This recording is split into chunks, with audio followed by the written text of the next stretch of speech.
So it is once again wine time, and I'm Pam, your curator of wine specializing in wines of the Midwest. But today I'm going to be talking about doing a sensory tasting because through my company, what we offer is tours to wineries and also wine tasting events, wine pairing events. And so we just get a lot of people that want to learn more about wine. And it's not all that complicated. I mean, there is a lot to know, but just for the average person that wanting to know more about wine, you can learn very easily. And the way you can start at home on your own is by tasting the wine in the sensory way that I'm about to show you every time you try a new wine, or even if you're retrying a wine you've tried before, because you start to learn the qualities of those wines. So even if you're at a restaurant, a party, whatever it might be, you can certainly do this. And my cat is in the side view here. He's trying to help me with my video. He's very helpful. Anyway, so today I've chosen a Sauvignon Blanc. So this is a white wine. And so I know a lot about Sauvignon Blanc because, again, I know a lot about wine and I drink Sauvignon Blanc quite a bit. But when you're going to do this sensory tasting, there's a couple things. First of all, it's best if you have a wine glass with a stem. It's also best if you have a wine glass that is clear, because part of you're going to be using all of your senses. So sight is one of those, and you need to be able to see your wine through the glass. So if you've got colored glass, you can't really do that. And if you don't have a stem, you're touching the glass and it's harder to see the wine. So those are kind of tools you need. Usually if I do a tasting, officially, I use a tasting glass. So it'd be something more like this. But this is the wine glass I usually drink my white wine out of. So it doesn't have to be a tasting glass, but you just have to pour the wine to about the widest part of the glass. You don't want to fill it up to a normal pour, because then you won't be able to swirl the wine, which is part of this experience. So just try to fill it to maybe the widest point so you still have space left of just airspace in your glass. Okay, so the first step is, again, visual. So we're going to look at this wine. Now I've got a white piece of paper here, and so this is ideal if you can do that, and you tilt the wine at a 45-degree angle over the paper and you look at the color of the wine. Now with a white wine, you're basically assessing, is it clear? Is it golden? Is it light yellow? Is it dark? I mean, what are your shades? It could even be to a brown if it's an aged wine. But this, of course, is not an aged wine, and it's almost clear. It's very, very light yellow. Now, if you don't have the white paper and you can't do this test, you can also hold it up to the light. Natural light is ideal, but even, any lighting, and you can still get a sense of what you're looking at. And that will help you know in the future what qualities and colors you can expect that type of wine to have. Now, bear in mind that the same wine, so this is Sauvignon Blanc, grown in different regions and different climates, can be different, have different qualities, but the basic quality is going to be the same. So they're not going to be dramatically different. There'll just be slight differences based on region. So this one is a very pale color, pale yellow, I would say. And now, before I do anything else, I'm just going to take a sniff. Okay, now, to really get a proper sniff, you need to swirl the wine. So sniff without swirling, and then swirl your wine. So by swirling, you really want to get that wine moving in the glass. So you don't want to just kind of barely move it around. You want to really get it going. If you're afraid to do this, that you might spill it, you can also leave it sitting on the table and swirl it this way. So this is good to get started if you're not sure and you don't want to splash. I actually have a video on swirling your wine that you can watch on my YouTube channel if you'd like to. Anyway, so you get it swirling. Once you've really got it moving, then you sniff. Now you're going to notice you have a lot more aromas coming through because you've got air into the wine and you've got it moving around in your glass, so it's coated the sides of your glass and you can really get a smell.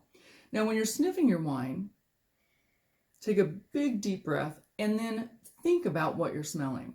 Now what I usually try to tell people to do is think of, you're looking for probably fruits, flowers, definitely fruits, because any wine's going to have some sort of fruit. Here's Ozzy going past the camera again. Sorry about that. You're going to get some kind of fruit in your wine.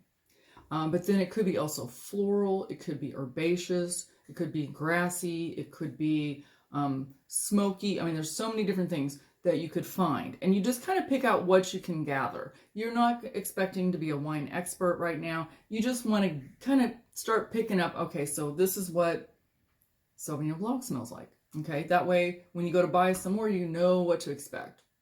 Okay, then you're going to do your tasting. Now, when you taste your wine, you're going to take a sip and you're going to make sure that you swirl it all around your mouth. So some people actually swish it around like mouthwash. I try to do a little swishing, but more like a chewing, just to get it all over your entire palate. And that's the main thing. And then you also want to try to then draw in a little bit of air through your lips while the wine is in your mouth.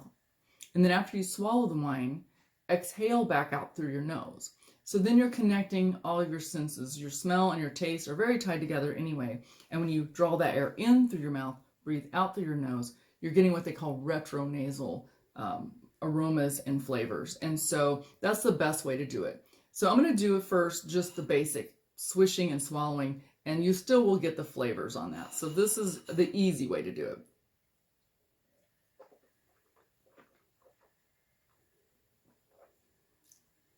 Okay, so now I've got a taste.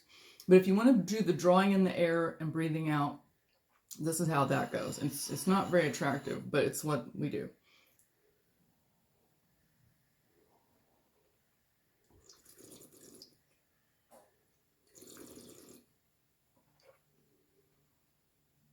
Okay, so I drew air in through the wine into my mouth, and then when I swallowed, I breathed the air back out through my nose, and that connects all of that together.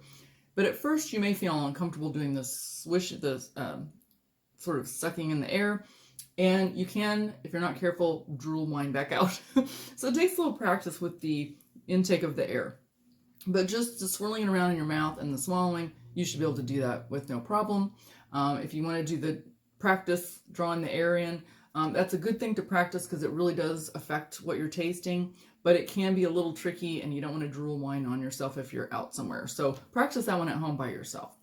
Okay, so then after you've done that and you've swallowed, you want to really try to decide, what is it I'm tasting? And I usually do 2 tastes like that before I kind of make all my assessments. But right away, I'm definitely getting citrus, kind of a lemony citrus. I'm getting sort of an herbaceous, grassy kind of a flavor on the palate, and it's very crisp. And when I feel it in the sides of my cheeks, I start to water just a little bit. So I know this is a dry and a sort of tangy wine that's drying out my mouth a little bit, and it's very lovely. It's very refreshing. And so every time you try a new wine, you can kind of go through these quick steps. So visualize it, sniff, swirl, sniff, do your tasting.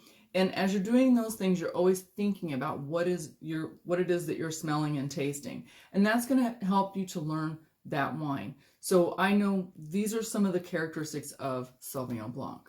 Maybe next time I go to a restaurant, I order a glass of Pinot Grigio, or maybe I order a Pinot Noir, or whatever it might be. I can still do these same steps and just get a quick assessment of what to look for in that style of wine. And then next time when you're at the store and what am I going to buy, you can pick up a bottle and you can already kind of have an idea of what's in that bottle. It's going to be, different every time, of course, because we wouldn't have all the different wines we have if they were all going to taste exactly the same. But you'll know the basic characteristics of these particular wines, and it'll make you more comfortable when you're ordering or buying wine for yourself or for a party or others. So this is a good way to just kind of introduce yourself to wine and get a head start. And then you can always, do classes. I certainly offer different kinds of wine tasting opportunities, and we can also, wineries, of course, do that as well.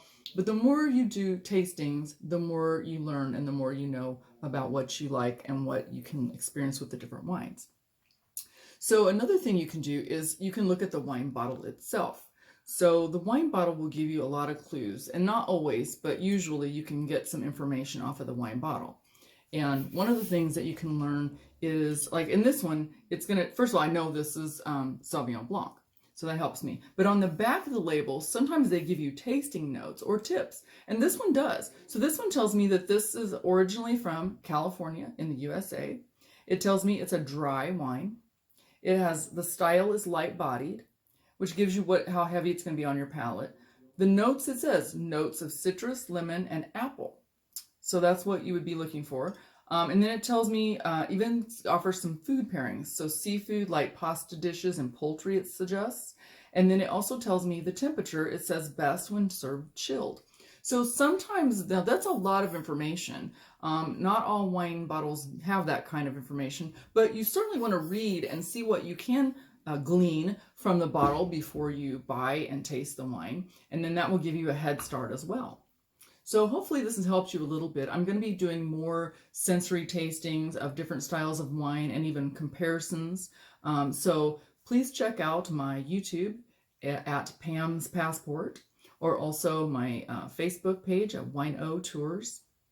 And I'm on Pam's Passport also on Twitter.